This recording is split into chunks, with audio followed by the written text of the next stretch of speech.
మనకేంటంటే సంవత్సరం ఆదాయము మనకు 1940లో ఒక 10 రూపీస్ అయినా కూడా అడ్జస్ట్ అయిపోయి సరిపోయేది. మరి ఇప్పుడు 1960 వచ్చే వరకు 100 రూపాయలతోటి మనం సరిపుచ్చేది. 1980 వచ్చే వరకు 1000 రూపాయలతో అడ్జస్ట్ అయినాము. అదే 2000 సంవత్సరం వచ్చే వరకు 10,000 అయినా సరే మనం సరిపోతుండే.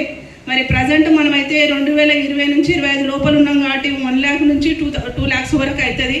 మరి ఆ 2 lakhs మనం సంపాదిస్తున్నాం అంటే మన దగ్గర ఇప్పుడు మనకు సంపాదించే అవకాశం లేదు. మరి రానున్న రోజుల్లో ఇలాంటి ఖర్చులకు నెలకు 1 నుంచి 2 లక్షలు అవుతుంది కాబట్టి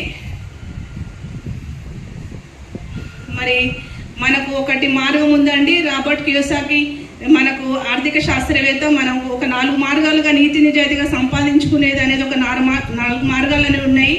ఒకటి యాక్టివ్ ఇన్కమ్, పాసివ్ ఇన్కమ్ అని. యాక్టివ్ ఇన్కమ్లో అయితే ఒక ఎంప్లాయీస్ సెల్ఫ్ ఎంప్లాయీ ఉంటాడు. అదే మరి పాసివ్ ఇన్కమ్ అయితే బిజినెస్ మ్యాన్, ఇన్వెస్టర్స్ ఉంటారు. మరి ఎంప్లాయీ అయితే అతను ఏం చేస్తాడంటే చాలా కష్టపడతాడు, కానీ ఎలాంటి సెక్యూరిటీ ఇక్కడ ఉండదు, టైం ఉండదు. ఎందుకంటే అతను పోతేనే అక్కడ యాక్టివ్ ఉన్నప్పుడే అతనికి రావడం జరుగుతుంటుంది.